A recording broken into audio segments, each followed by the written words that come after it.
March 15, 1944. Japanese Naval Intelligence Headquarters, Owada Communications Unit, Japan. Commander Etsuzo Kurihara stared at the intercepted transmission, his third cup of bitter tea growing cold on his desk. For the past 18 hours, he and his team of Japan's finest cryptanalysts had been attempting to decode what appeared to be American Marine Corps tactical communications from the Marshall Islands operation. The sounds coming through their receivers defied every analytical technique in their arsenal. Beshlo, da hetihi, da decoded. These weren't random noises. The pattern suggested structured military communication, timing that preceded American attacks, duration consistent with operational orders, frequency usage matching Marine Corps protocols. Yet the language itself remained impenetrable, unlike anything in their extensive files on Allied communication systems. Kurihara commanded one of the world's most sophisticated signals intelligence operations. The Owada facility, located 20 miles from Tokyo, employed 500 personnel operating 118 radio receivers and 20 direction finders. His cryptanalysts had successfully broken American diplomatic traffic, British naval communications, and multiple army codes. They had penetrated the State Department's Purple Code before Pearl Harbor, providing Japan with crucial intelligence throughout the early war years. Yet these marine transmissions represented complete cryptographic failure.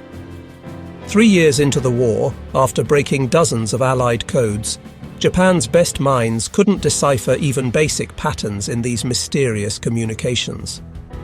What Kurihara didn't know, what no Japanese intelligence officer would understand until after the war, was that he was listening to the only unbroken code in modern military history. The story begins not in the Pacific, but in the American Southwest, where for centuries the Navajo people had preserved a language unlike any other on Earth. Diné Bizard, the Navajo language, belongs to the Athabascan language family, with approximately 170,000 speakers in 1940, confined almost entirely to the 27,000 square mile reservation spanning Arizona, New Mexico, Utah, and Colorado. The linguistic characteristics that would confound Japanese codebreakers had evolved over millennia. Navajo is fundamentally verb-centered, with actions described through complex prefix combinations that can number in the millions. The language employs 4 distinct tones, high, low, rising, and falling, that completely alter word meanings. A slight mispronunciation doesn't just change a word, it can render an entire sentence incomprehensible. The phonology includes sounds absent from Japanese, English, and most world languages, ejective stops where air explodes using the glottis, a voiceless lateral fricative that sounds like wind through teeth, glottalized sonorants and nasalized vowels. For Japanese speakers, trained in a language with just 5 vowel sounds, accurately hearing these phonemes was virtually impossible. Philip Johnston understood this linguistic fortress's military potential. Born in 1892 to a Protestant missionary on the Navajo reservation, Johnston grew up speaking Navajo fluently, one of fewer than 30 non-Navajos worldwide who could make that claim. By age 9, he was translating his father's sermons. By 15, he had traveled to Washington to translate for Navajo leaders meeting President Theodore Roosevelt. In December 1941, as America reeled from Pearl Harbor, Johnston read about Army units using Comanche speakers in Louisiana training exercises. The Choctaw had served in World War I, but those efforts were improvised and limited. Johnston envisioned something revolutionary, a formal military code based on Navajo that would be both unbreakable and practical for modern warfare. On February 28, 1942, Johnston presented his proposal to Major General Clayton Vogel at Camp Elliott near San Diego. The demonstration was remarkable. 4 Navajos from Los Angeles transmitted messages, while Marine officers timed them against standard procedures. The Navajo speakers completed transmission in 20 seconds versus 30 minutes for the M209 cipher machine. General Vogel authorized a pilot program. On May 4, 1942, 29 Navajo recruits were sworn in at Fort Wingate, New Mexico. These men, including Chester Nez, Carl Gorman, Lloyd Oliver, and John Benelli, came from across the reservation. Some had attended boarding schools where speaking Navajo was forbidden and punished. Others were traditional sheep herders who rarely left their ancestral lands. At Camp Elliott, they worked in a locked, guarded building for 8 weeks, creating a military code within their native language. The task was monumental. Develop terminology for concepts that didn't exist in Navajo, create an alphabet system, ensure memorability and expandability. They built the code through cultural logic. A submarine became Beshlo, iron fish swimming beneath the surface. A battleship was Lotso, whale, the ocean's largest creature. Fighter planes were Da Hetihi, hummingbirds darting through air. Bombers were Jaysho, buzzards circling before descending. The alphabet required special creativity. Each letter needed multiple Navajo words to prevent frequency analysis. The letter E, most common in English, received 4 alternatives: Tze, elk, Ana, I, Tsegar, hare, Ajar, ear. Code talkers would randomly alternate between options, destroying any patterns. They developed 211 initial terms, memorizing everything perfectly. No code books could risk capture. Chester Nez recalled, "We drilled endlessly. A mistake could cost lives. In our culture, words have power. Speaking correctly was sacred." The code's first test came at Guadalcanal in August 1942. 15 code talkers landed with the 1st Marine Division. The Japanese had expected the invasion, having decoded other Allied communications. But suddenly, Marine tactical messages became incomprehensible. At Japanese 8th Fleet headquarters in Rabaul, intelligence officers scrambled to understand these transmissions. Lieutenant Kazuo Yamada, educated at Stanford before the war, reported, "The sounds are structured like language, with consistent patterns. But it matches nothing. Not English, French, Dutch, Spanish, any Philippine dialect, any Chinese dialect. Completely alien." The Japanese response was systematic. They assigned top cryptanalysts, recorded hundreds of hours on wax cylinders, applied every analytical technique. They consulted university linguists, even Buddhist monks who studied ancient languages. Nothing worked. On November 8, 1942, code talker Chester Nez transmitted artillery coordinates that destroyed a Japanese machine gun nest. The 14-second transmission was intercepted but remained meaningless noise to Japanese operators. Within minutes, American shells fell precisely on target. Colonel Haruo Konuma, intelligence officer for the 17th Army, wrote, "The Americans have deployed a code that defeats every attempt. We can no longer anticipate attacks. We are fighting blind." Joe Kayumia, a Navajo soldier captured at Bataan in April 1942, became Japan's best hope for breaking the code. Though fluent in Navajo, he had no knowledge of the military code being developed. When Japanese cryptographers began intercepting Navajo transmissions, they brought Kiyumiya to the Ofuna Interrogation Center. They played him code talker recordings. Kiyumiya heard Navajo words, but in meaningless combinations. The turtle is attacking the iron fish.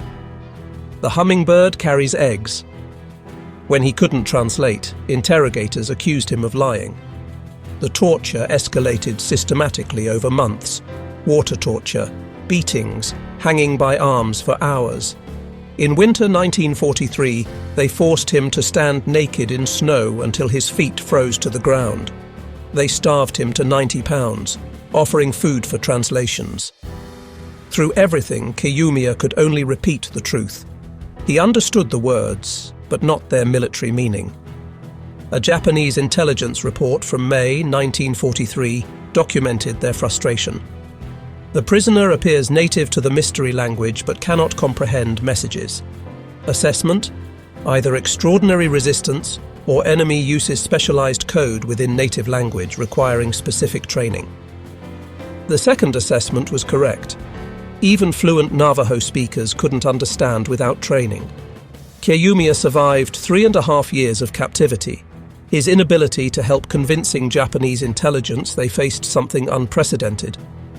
By late 1943, they largely abandoned attempts to decode Navajo transmissions. Success at Guadalcanal led to immediate expansion. Major General Alexander Vandergrift wrote, "The Navajo communicators have proven invaluable. Their transmissions are faster than any encoding device and absolutely secure." A formal code talker school at Camp Pendleton began processing classes every 8 weeks.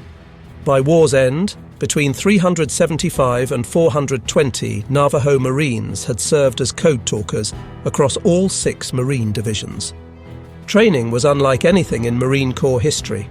Recruits practiced in soundproof booths while instructors introduced battlefield noises. They transmitted wearing gas masks while running through exhaustion. Thomas Begay, who enlisted at 15, described, "They pushed us beyond possible. Lives depended on our accuracy." The code evolved continuously. New technologies required new vocabulary. The atomic bomb became Ayashi, metal egg. Kamikaze pilots were Netaji, death wind. Each addition was logical to Navajo speakers, but incomprehensible to outsiders. By mid-1943, Japanese intelligence dedicated substantial resources to breaking the code. The Imperial Navy's 4th Section assigned 30 cryptanalysts exclusively to these transmissions.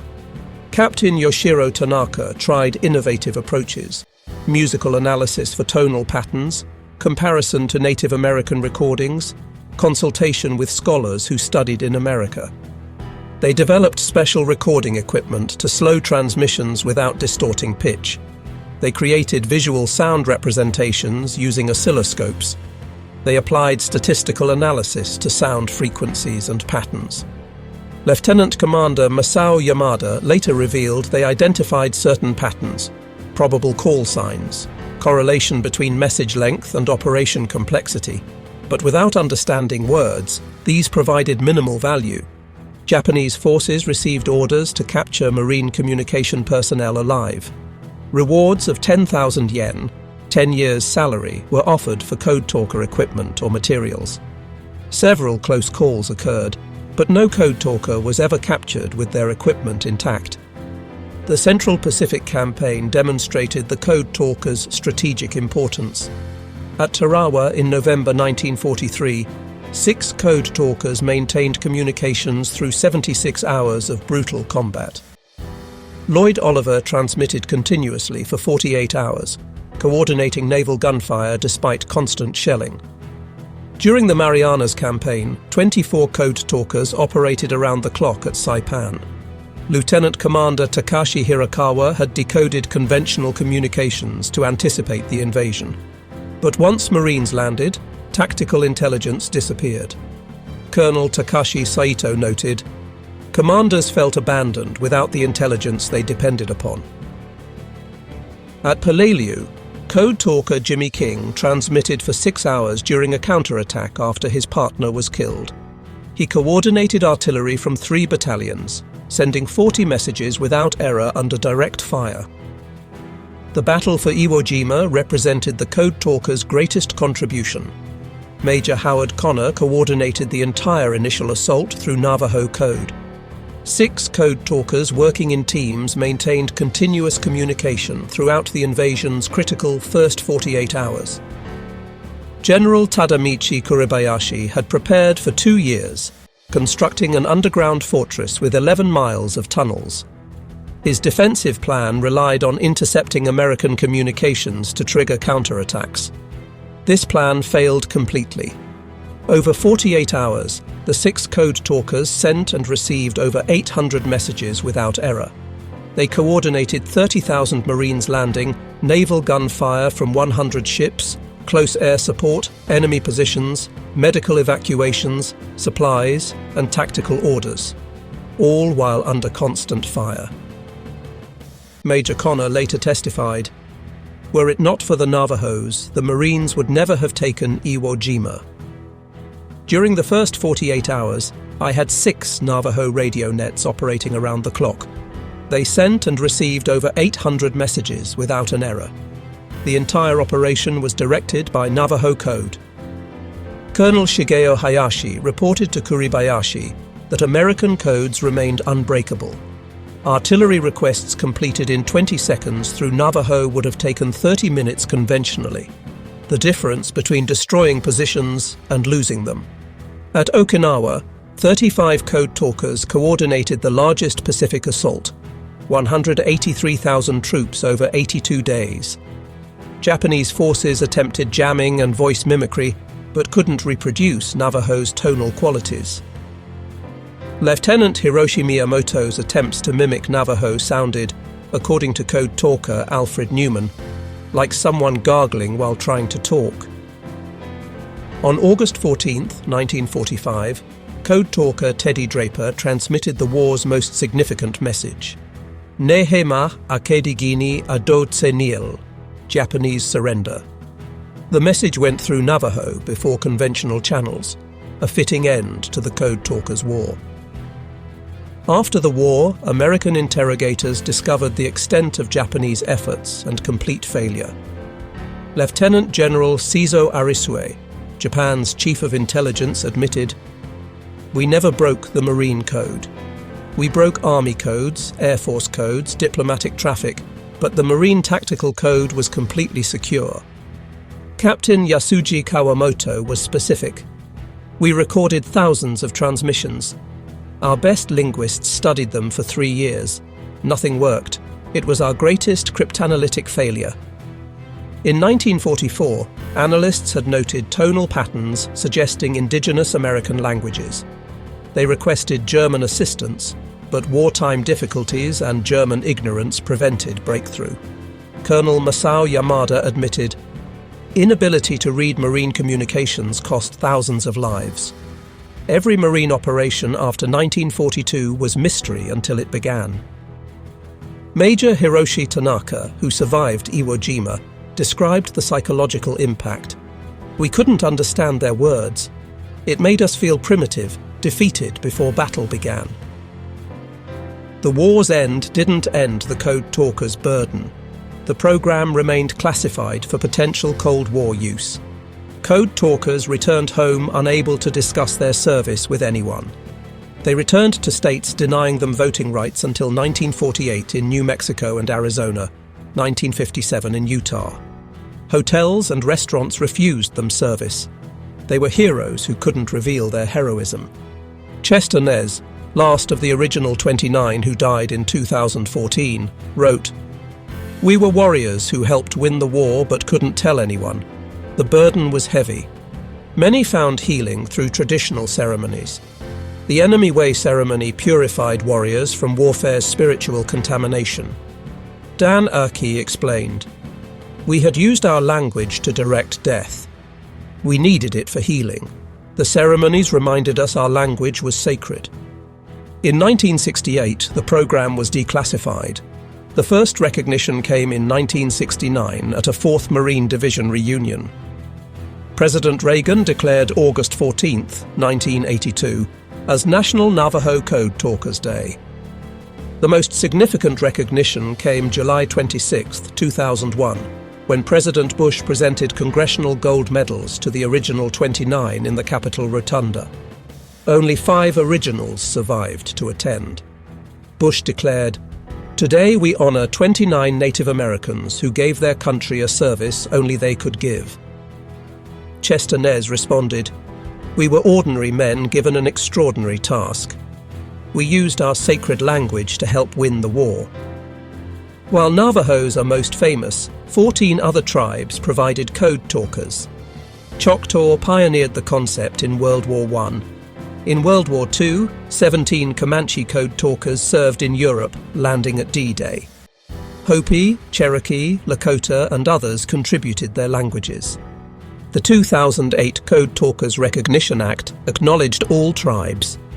John Brown Jr. observed, "They told us our language was no good. Then they needed it to win the war." The code demonstrated Native American languages' sophistication. Code Talkers modernized Navajo in real time, creating grammatical constructions and adapting metaphors for military purposes. The agglutinative nature allowed complex ideas in single words. What required paragraphs in English became brief Navajo phrases. Dr. William Morgan noted, "They proved indigenous languages aren't primitive. They showed Navajo could express anything, from ceremonies to warfare." The Navajo Code introduced cultural encryption, security through linguistic barriers no mathematics could overcome. This influenced post-war intelligence operations. The concept remains relevant as quantum computing threatens mathematical encryption. Colonel David Hatch evaluated, "They achieved something unique, a code never broken, never compromised." It proved human linguistic capability could exceed mechanical encryption. In the 1980s, Japanese scholarship examined their failure. Professor Takeo Yoshikawa revealed 30 cryptanalysts worked exclusively on these transmissions for 2 years, consulting multiple universities. Captain Minoru Yamada revealed, "We knew it was Native American by late 1943, but couldn't identify which language." Lieutenant Commander Shigeru Fukumoto admitted, "Using a native language was so simple, so elegant, we never considered it." In the 1990s, photographer Kenji Kawano documented Code Talker survivors. His exhibitions in Tokyo and Hiroshima introduced Japanese audiences to the story. Code Talker Albert Smith told Japanese audiences, "We were both warriors. My language helped defeat you, but now helps us understand each other." In 2010, the Japanese Association of Intelligence Studies Symposium featured Admiral Hiroaki Abe. The Navajo Code represents perfect encryption. We had Asia's best code breakers, yet were completely defeated. Chester Nez, last of the original 29, died June 4, 2014. Today, only 2 Code Talkers survive from the approximately 400 who served. Thomas H. Begay and Peter MacDonald, not from the original 29, but crucial to the Code's operational success. Peter MacDonald continues speaking at age 96. "We showed America's strength comes from diversity. Our different languages and cultures make us stronger. The Navajo language, once suppressed, is now recognized as strategically important. Federal funding references the Code Talker story. Young Native Americans study ancestral languages with new pride." Dr. Jennifer Dennett-Dale observed, "Code Talkers transformed how Native Americans see themselves and how America sees Native Americans. They proved our languages aren't museum pieces, but living resources." The Navajo Code Talkers achieved military history's most remarkable feat, creating an unbreakable code that defied Japanese intelligence throughout World War II. Between 375 and 420 Navajo Marines served, transmitting tens of thousands of messages without error under combat conditions. The deeper significance lies in what they represented. American Indians used their native language, which the government had tried to eradicate, to defend that nation. Young men from marginalized communities provided capabilities sophisticated allies couldn't match. Japanese failure wasn't just tactical defeat, but fundamental blindness. They prepared for American technology and codes, not American diversity, languages and cultures they couldn't access. The empire proclaiming racial superiority was defeated partly by that diversity. Lieutenant General Arisui's admission that Japan never cracked the code used by the Marines acknowledges challenging an opponent whose strength came from incomprehensible sources. The Code Talkers embodied an America Japan's ideology couldn't accommodate.